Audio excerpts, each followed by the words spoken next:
Hi, I'm Barry Hood. I grew up here in San Francisco, where on August 29, 1966, here at Candlestick Park, I photographed the Beatles' last performance. I'm going to be your host in this video news documentary. And so now, for one last time, here are the Beatles. San Francisco. We take you back to August 31st, 1965. The Beatles played 2 shows at the Cow Palace in this city by the Golden Gate. The year before, they began their American tour here, and the following year, they would end public performing forever here. And in the middle was their professional performing career. Art Brown covered the event for KRON-TV. As early as 10 o'clock this morning, 4 hours before the first performance was scheduled to get underway, several hundred youngsters were lined up at the Cow Palace to purchase the few remaining tickets. Ticket sellers were kept busy on this, the day of the concerts. The matinee performance drew only 11,700 people, but in the evening, a sellout crowd of over 17,000 packed the dark and poorly ventilated Cattle Pavilion. Again, here's Art Brown. It was a day like any other day in the Bay Area. There was fog along the coast extending inland during the morning hours. And then the sun came out, and the Beatles arrived. They landed at San Francisco International Airport at 8 minutes past 1 o'clock this afternoon. This was the scene at the airport. The Beatles' chartered jet taxied up to the anticipation of a crowd of waiting press. And some girls. Among the waiting press was photojournalist Fred Pardini, who covered the event for the San Francisco Examiner. They used a private area to bring the plane in because they had hundreds, if not maybe thousands, of kids there that were behind wire fences that they had erected. And I remember standing there and seeing these girls on the other side of the fence, and they were laying over the hoods of automobiles, and there was dirt, grass, and everything was all thrown around, and they were crying and screaming. They were yelling, John, Paul, Ringo, George. I mean, it was absolutely incredible. I had never seen anything like it in my life. It's Dadry! What's your name? Dadry! D-I-E. Oh, please let me be, Paul! What good do you think this would do? I can show him I love him! There were a few of the hardcore Beatle fans who found out at which gate the Beatles were going to enter the Cow Palace, and this is what it looked like there. Brown and his cameraman waited outside the Cow Palace and managed to capture the following scenes of the Beatles' limousine's arrival. Meanwhile, inside, San Francisco Examiner music critic Philip Elwood witnessed the show. And then the Beatles arrived. Beatles came through the Cow Palace for an afternoon and an evening show in 1965. It was treated more or less as, another big rock show by the reigning giants. There were no Rolling Stones on tour yet. There was no Who on tour. The Monterey Pops was, after all, was more than 6 months after the last Beatles live performance anywhere at Candlestick. And so what the Beatles did became international news almost apart from popular music. They were such international figures. They allowed no motion film cameras in the concert. Still photography was okay, but no motion. And I remember my colleagues complaining and saying, why can't we go in? And obviously there was something to do with some kind of rights and the music rights to it and the publication rights and so forth and so on. So we were in there getting the exclusive pictures. I remember being right at the stage and getting pictures of young girls being carried off by the so-called, quote, bodyguards that were on the stage to keep the public away from the Beatles as they were performing. I said, is it possible to arrest policemen? Why would you want to arrest a policeman? Well, when I was over there, the Beatles were coming, and I saw Ringo and John in the back seat, and I was just gonna look, and some policemen grabbed me and they pulled me through the gates, and they about squashed me in the gates. So the afternoon performance of the Beatles is over. Some 14,000 screaming, swooning, hysterical teenagers and some adults file out of the Cow Palace. Tonight they'll be replaced by a sold-out house of 17,000 to see the Beatles. What's the matter with you? Oh, I didn't want it to be over. Well, don't you have some records at home you can go home and play? Yes, but it isn't the same. Put on a record and look at the pictures. Okay, I'll try. They had a press conference, and one of my colleagues took a picture of me sitting quite close to wherever the Beatles, they had erected like a little stage area, and I have a picture of myself sitting below, and maybe 100 people in this press conference that they were covering it, and there were a lot of high school kids that were covering this particular press conference. Whenever we go to Texas, we almost get killed, you know, because they were too busy guarding the oil down there, you know. I mean, you know, when you get things like shoes thrown up on stage, you've got to be a bit physically afraid for your eye or something, you know, because you could lose it, right? And I don't want to lose my contact lenses either. Yeah, I've been hit in the eye by one, you know, I was lucky. This is jelly beans we're talking about. But the thing is, over here, they make them like bullets anyway. You know, they're not jelly like in England, but we don't like them anyway. They faint because they're too hot, or they get crushed. If they were at a football match, they're just as liable to faint. People that faint anyway. Have you opened the presents you got from fans at the airport today?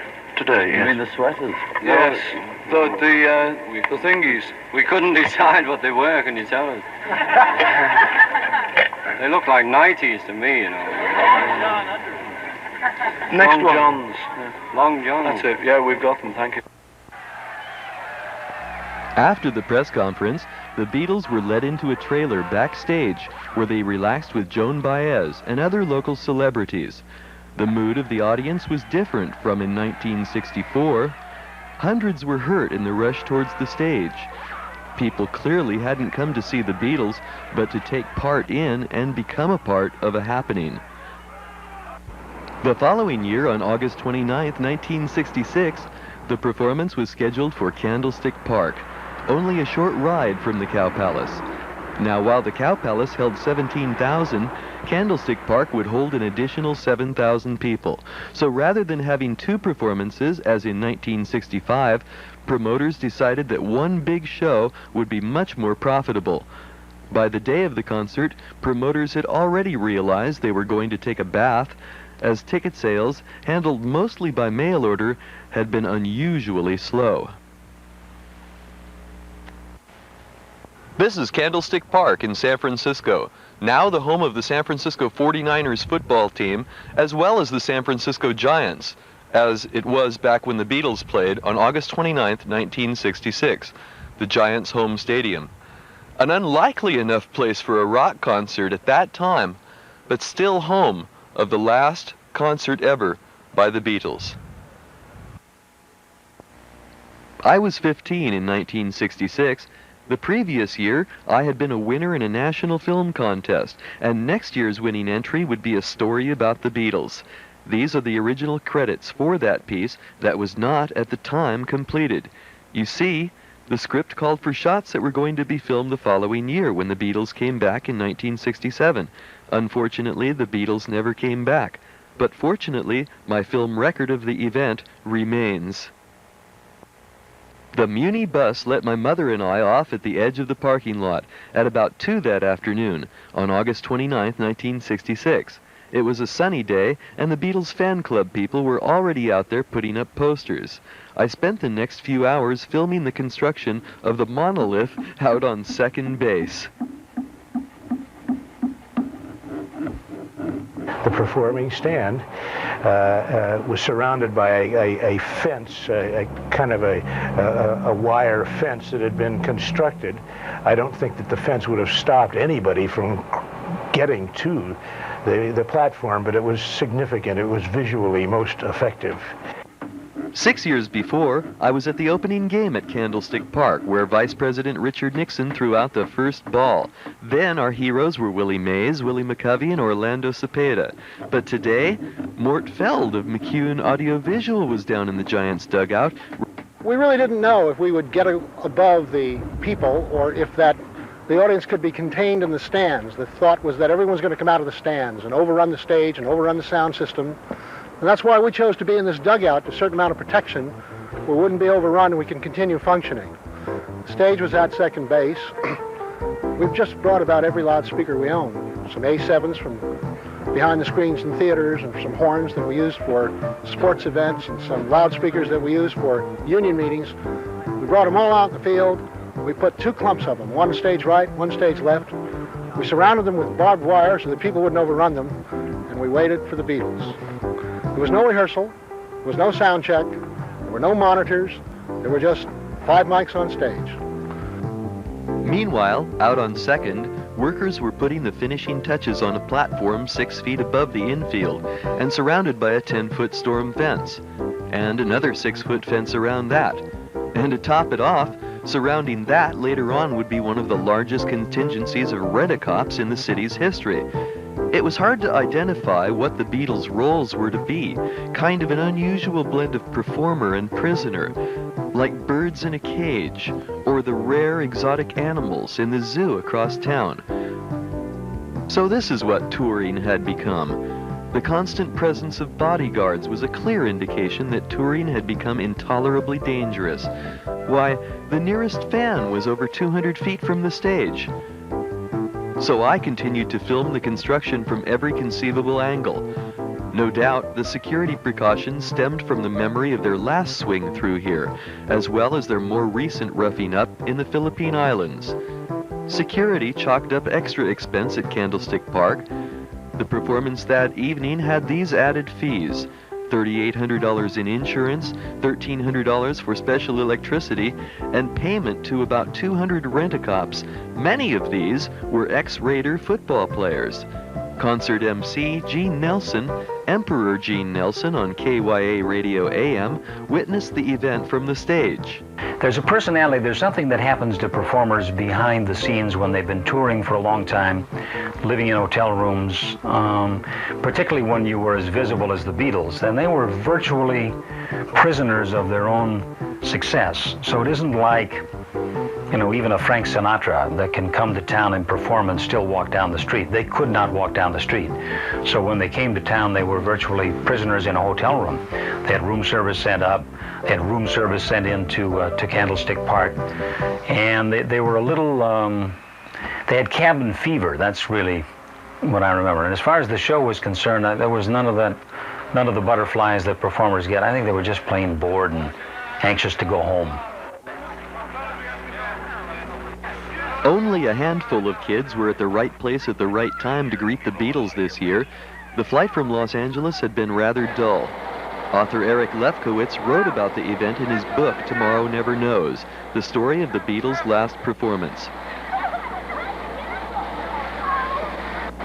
The Beatles genuinely feared for their lives on this last tour, mostly owing to John's remarks, "We're bigger than Jesus." This created a huge uproar, particularly in the American South, where there were bannings and burnings and just a lot of brouhaha. But their fear also extended from what had happened just prior to this tour, which was the skirmishes in the Philippines, the political wrangling going on in Japan. They were forced to land. Their plane almost flew into a typhoon, and they were forced to land in Alaska. And their concerts in Germany were marred by violence. And on top of all this, They weren't even playing any new songs from their great new album, Revolver. So it was very dispiriting. So if the scene at the airport looks relatively calm, it was owing in full to the increased security given the Beatles on this tour. In fact, when their entourage got into traffic, squadrons of teenage girls in cars began in hot pursuit. Some even tried to force the bus off the road, and the protesters at Candlestick Park left a sour taste in an otherwise joyous reception.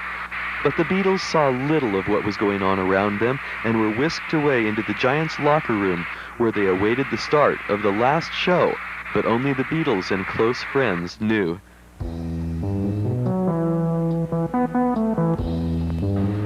I came over to this end of the stadium to see what all the commotion was about, just in time to roll my camera as the Beatles bus rolled through the gate, and George Harrison in the right window picked up his camera and shot a picture of me taking pictures of him.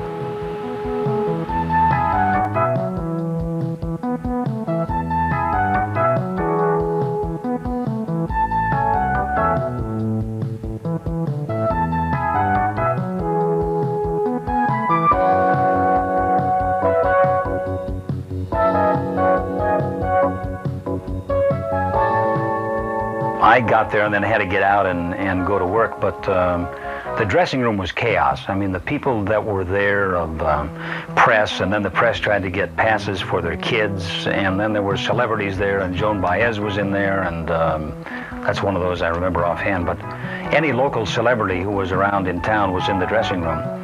And they were having a party in there. They were having a perfectly wonderful time while I was freezing my buns off at second base.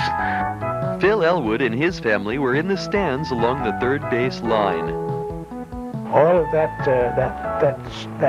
attitude that we associate with the Beatles is really ex post facto. When we went down there that night, that windy night to Candlestick Park, I took my two daughters and my wife. When we went down there, as far as I was concerned, it was going to a teenage rock and roll show. I mean, it had no other significance. I was going to write a review overnight. The Examiner had a photographer there. It was not an awful night, but it was the kind of night that Lurie and the Giants have come to hate. The winds were blowing. It was a typical late August night. The winds were blowing. There was fog in the air. Everyone rose to their feet, and the crowd got a false start at the sight of the Loomis armored car as it rolled onto the infield, where it remained parked throughout the entire performance, engine running, lying in wait, just in case. The equipment van rolled to the foul line, where the Beatles roadies, now themselves famous by association, began to manually carry the equipment out onto the field and up to the stage. The roadies were a bit upset over this. The grounds manager didn't want his infield chewed up with tire tracks.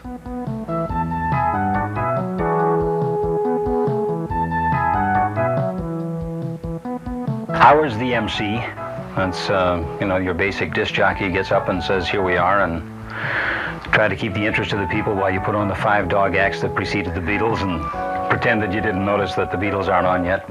Ad-libbing is not difficult. Ad-libbing at second base at Candlestick Park with the wind blowing to a crowd that wants to see the Beatles is very difficult indeed, because they want to know why you're standing there and talking.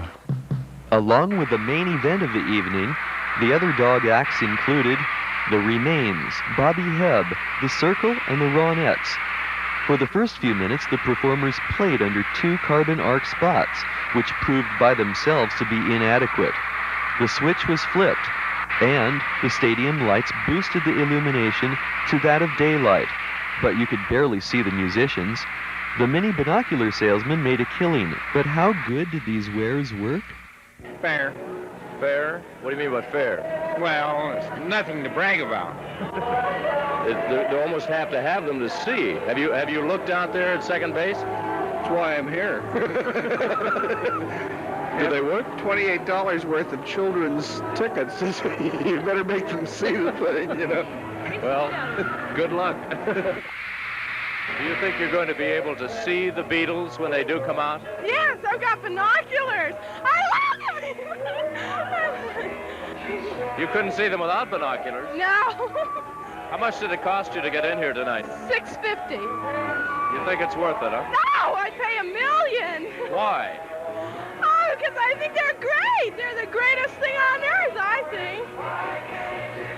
If you had your choice of any one of them to spend, well, let's say 5 minutes with, talking, chatting, which one would you pick? John. Why? Oh, I think he's a genius. He's really great. We'll just take their songs. They're so great, the way they write them and everything. Well. Who would you pick? Who would I pick? I'll take Frank Sinatra.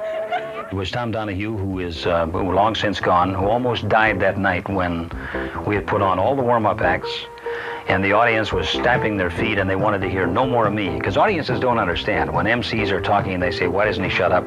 They realize that you're talking to stall for time. So we had done all the warm-up acts, we had said everything that we had to say, and now it was time for the Beatles, and the audience is impatient. And he came to me and said, could you stall for another 10 minutes? They aren't ready. And I said, no. Bring them out or have dead air, one or the other, because there was no talking for 10 minutes, not to that group. No, there was not 10 minutes of silence. I walked off the stage and said, the next thing I say is, here's the Beatles. So they went and got them and brought them out. The acts came and went. I have them jotted down who they were somewhere or other, but nobody was paying very much attention. But the MCs did have it because they were local, and the kids who were there for the most part were familiar with the DJs involved. So there was a good deal of that. But the one thing that I remembered then that I mentioned in review, and that I now recall, and my daughters recalled, it was a little girls' audience with parents. I mean, this was no hard-nosed Fillmore Auditorium crowd at all. They were little girls, Bobby Soxers of a later day, who were out there, you know, as much to see Paul and Ringo because they were so cute, you know, and to hear the record, the stuff off the record. They played nothing from the new record that had just come out, by the way, because this was the tour. And from what I have been told by a great many other people, everything they did at Candlestick had been done on every single tour appearance around the world.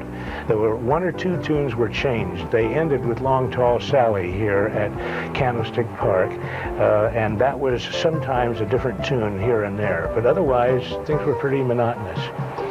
I remember as we walked the Candlestick of those days, I guess I should remind any of the younger people, the Candlestick in those days had wide open spaces in left and center and right field. I mean, there was no enclosure at all. And therefore, as I sat right above the visiting team's dugout, third base side, looking across maybe 8 or 10 rows up. And I was able to see right out over and see the fog out over the bay and a little bit of the East Bay. This was my very seat on August 29th, 1966, when the Beatles came out from that dugout right over there for their last concert performance ever. And I shot the following film. The Beatles came out of the dugout, and they walked with guards all around them to the infield and then mounted the stage setting. And we were all around there. And I remember running backwards, shooting pictures, guards with their arms up, trying to keep back the press because obviously everyone else was in the stands. And it wasn't a packed stadium, which was rather surprising. But they came out, they got up onto the stage. And a kind of a burst of enthusiasm running across, holding the instruments, the drums were already set up. And the roar of the kids and all covered up a couple of things. The first place, the wind blowing in their jackets they had those Edwardian jackets, were flying up. And the great screaming and thousands of flashbulbs. I always wondered if anybody ever got a picture with the little cameras that everybody had, you know, from that distance, at least 100 yards for most of the kids. In the second deck, they were miles away. But I guess they got a memory. I have a tape that was given to me about a year ago. I have no idea of the circumstances under which it was recorded. There was nothing hooked to the board, nothing official about recording. That was something we just didn't do. But this tape was evidently bootlegged by people who were with the Beatles because they knew, even though we didn't, that it was the last concert and they wanted to capture it. So it's a very well-known, famous bootleg tape, and it was given to me about a year ago, and it's one of my prized possessions. We're going to kind of pick it up wherever it is here. You may hear the Beatles trying to announce over to the crowd, and understand they had no monitor speakers. All they could hear was this horrendous roar of these thousands of teenage girls, and they had no idea they were being heard. So let's see what this says, if we can work it without the wind here.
Musically, it was an abomination. If there was a tape of that show, it's nothing they would be remembered for. But it was no longer a musical event. It was a happening, and it had become that. It was a place to go and be seen and see them and say, I saw them, and have a fuzzy little flashbulb picture that was taken from 5 miles away.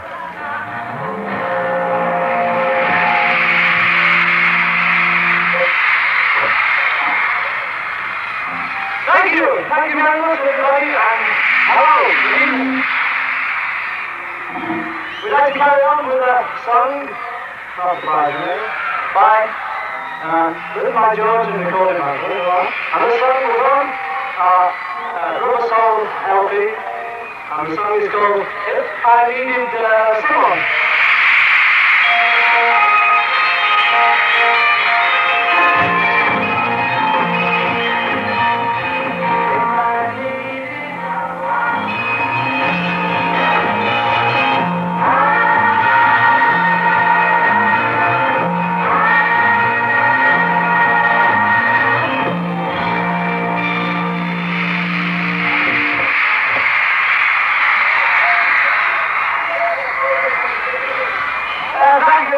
Thank you. We'd like to carry on now.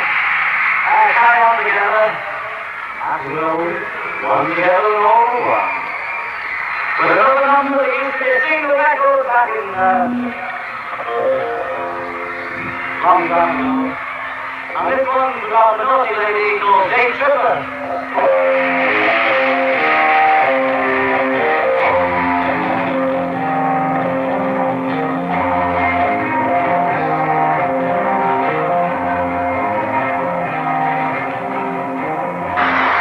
What are they singing? Day Tripper. Really? How can you tell? Well, they said so. What's wrong? I love Paul and I can't tell him. I want him to know I love him. He can't know it. Why can't you tell him? They won't let me down there.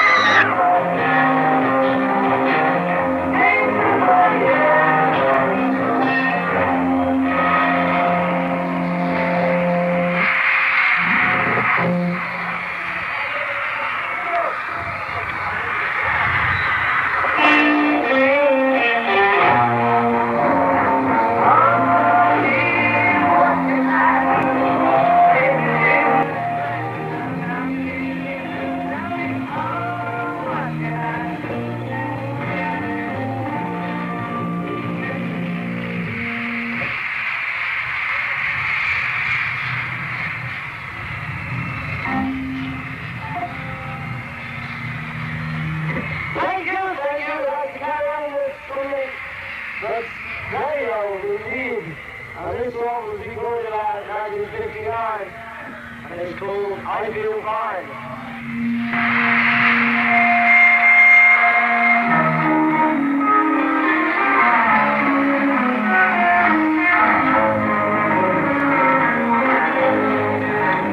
As far as the solo work was concerned, it was pretty much lost. The ensemble, the instrumental work was pretty muddy, but that was because of the configuration. You can't put 4 instrumentalists, 3 electric ones in those days, 20 years ago now, and plop them that far away and have the wind blowing in and whirling around and expect to get very much in the way of decent sound.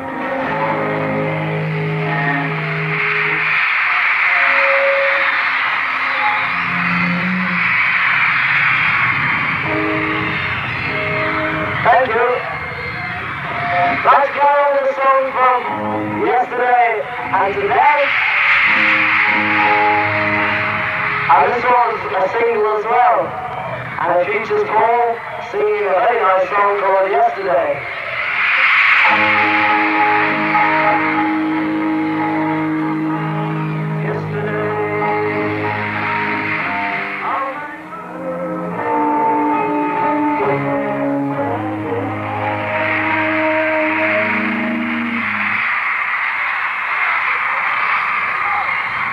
Thank you very much, everybody. Thank you. And it's a bit chilly. We'd like to do the next one now, which is a special request for all the wonderful backroom boys on this tour. And the song is called I Want to Be Your Man to Sing It.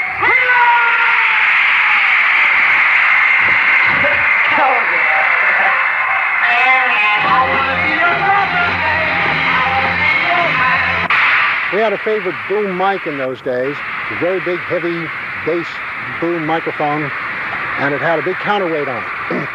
I'll never forget that because the first thing Ringo did was he thought it was a great joke, and he swung that microphone, and it swung out. In the balance of the concert, he sang into the counterweight. I'm afraid it didn't do much for our balance, but surprisingly enough, the sound worked.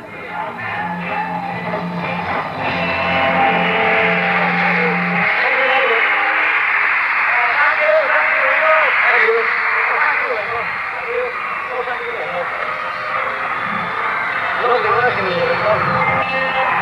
going to do another song now from our BBC album, and this one's called He's a Real Nowhere Man.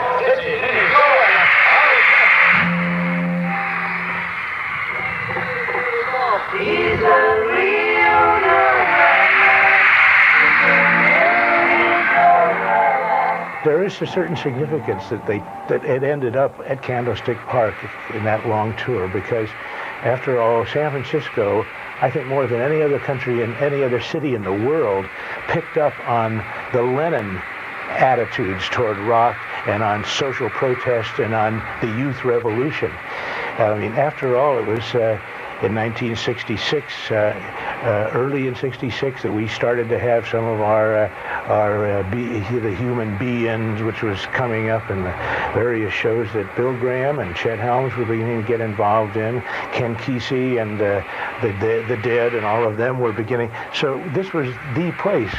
But nobody knew, of course, that this was going to be the last Beatles performance live.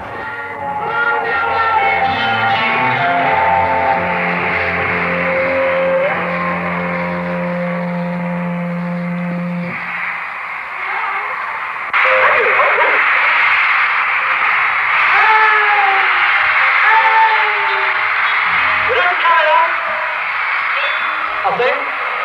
Not really sure yet. I'd like to carry on. Certainly. Definitely. Well, should we just watch this a little for a minute? Just for a minute. The next song is called Paperback Writer.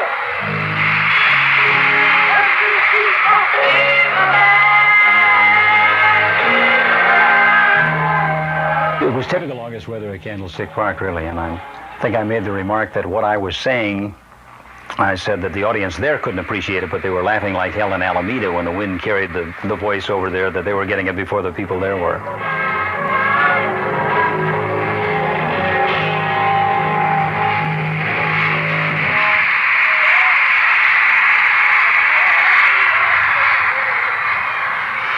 Thank you very much, everybody. Everybody wonderful. Butcher. We'd like to say that it's been wonderful being here. And it's wonderful to see you. Sorry about the weather. And we'd like to ask you to join in and clap, sing, talk.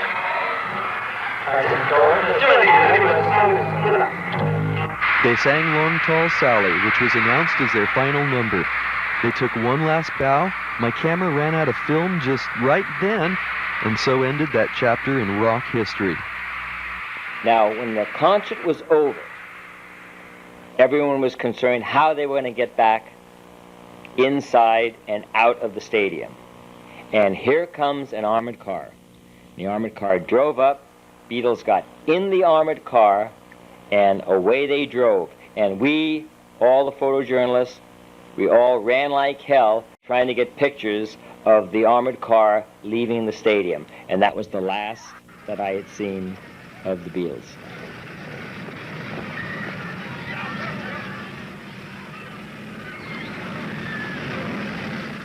The Beatles themselves were getting tired not only of the road and not only of playing the same tunes over and over again. I think they were getting tired of the whole recording process and publicity, and perhaps of each other.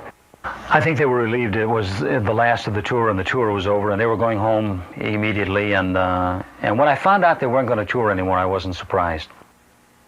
I don't know that I got the feeling that it was just a job.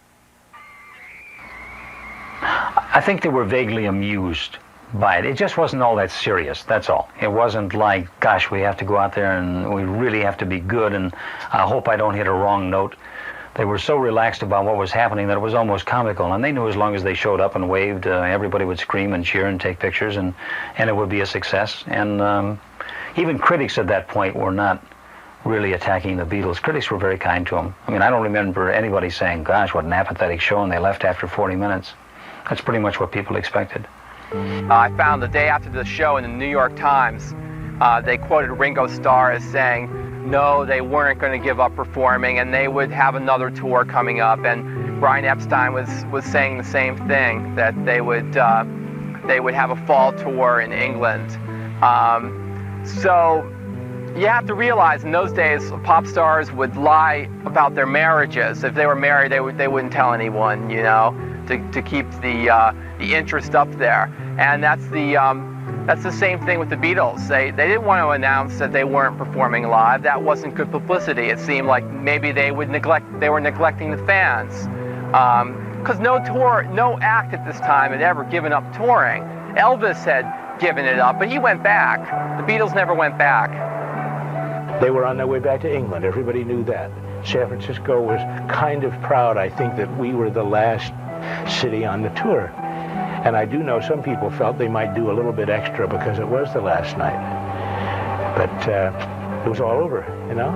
And then as time through that fall and into the spring came, and the San Francisco and the whole rock movement as a social movement became more and more evident, and Monterey Pop came along, it became quite evident that the Beatles were not going to be playing again.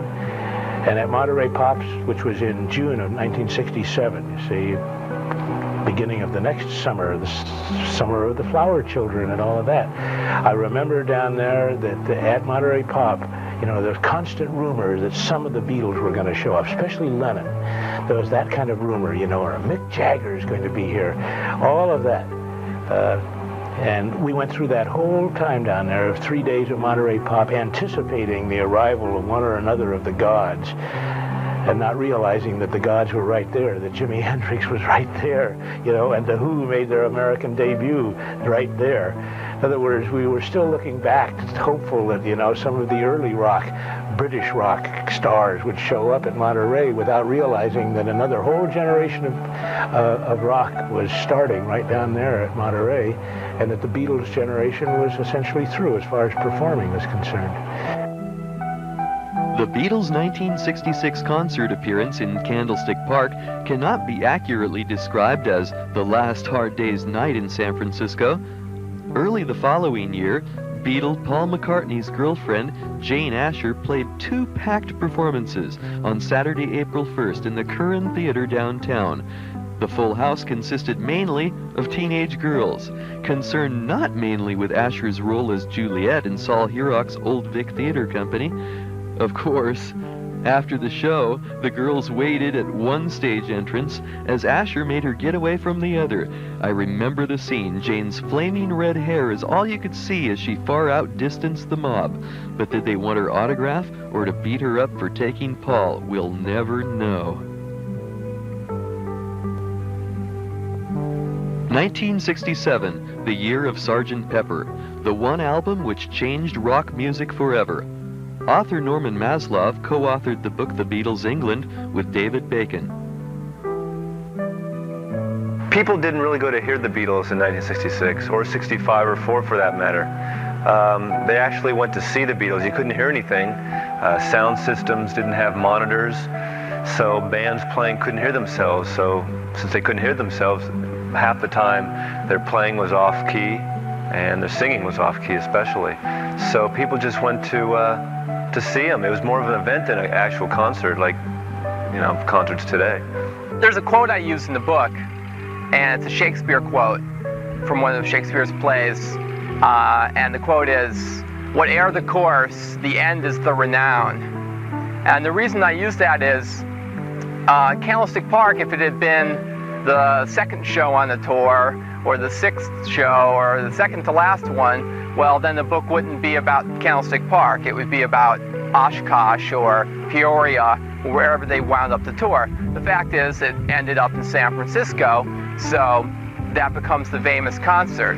Because when you really look at the concert, if you listen to it, it was something of a non-event. I mean, here it was just another concert in many ways, except it was the last one. So obviously it's an historical event in that way. Over across town from author Eric Lefkowitz, another San Franciscan, Cliff Yamasaki, has run Let It Be on Judah Street for 8 years. The shop is a memorabilia collector's dream come true. But just why did he originally open the shop? I opened the store in '79 because I just ended up having too many records. You know, I really bought a lot of extra stuff, and it became like a necessity for me to get rid of a lot of stuff, and then it turned into a business, and the Beatles were like a lot more popular than I thought. So it's mainly been Beatles, but I sell everything that's out of print. The June 1966 release of the famous Butcher cover album preceded the Beatles' final concert tour. A Vietnam protest, probably John Lennon's idea, had the Beatles dressed as butchers with dismembered dolls and pieces of meat. Ketchup was the icing on the cake. Well, the Butcher cover is like one of the more popular items because I guess at the time it was sort of controversial and grotesque. But actually there was like 750,000 of them. And Capitol, you know, rather than destroy them, they just sent them back, and they had these people 24 hours a day plastering new covers over them. So it's not really rare, but it's the piece that everybody wants. And it's, whenever somebody asks another Beatle fan or a collector if they have the Butcher cover, that's always the main point of topic. There's rumors of a curse on Candlestick Park, and apparently the Beatles, by playing there in 1966, put a curse on Candlestick Park. The Giants, San Francisco Giants baseball team, were a pretty good team, but after the Beatles played, the Giants started losing quite a bit. And then in the early 70s, the Rolling Stones played Candlestick Park, and this apparently lifted the curse, and then the 49ers, the football team, won the Super Bowl twice. But until recently, it looks like the curse is back on again with the visit of the Pope. So it's hard to tell whether the Beatles or Jesus are really more popular. And the Pope put the curse back on, and the San Francisco Giants came this far from winning, getting into the World Series. They won the division, but they didn't win the pennant. And some say it's because of the Pope's visit to Candlestick Park. Maybe John Lennon will come back one day and change that again. Candlestick Park today, home of the Giants and the 49ers. As I walk through the deserted stands, I recall the words of Beatle George Harrison. I was just so sick of it. It was like 4 nervous wrecks. And Ringo said, if it had carried on, I personally would have gone insane. The plaque in the Giants clubhouse is today all that remains here of that memory, the night the biggest show business names became show business legends. The Beatles really never closed themselves off to anything that surrounded them, whether it be art, music, politics, religion. Even though they didn't necessarily believe in each religion or every political idea, they would bring it in and turn it out through their records, basically. After the Candlestick Park show, they got into really the studio a lot more, and they made obviously Sgt. Pepper and Strawberry Fields and Penny Lane.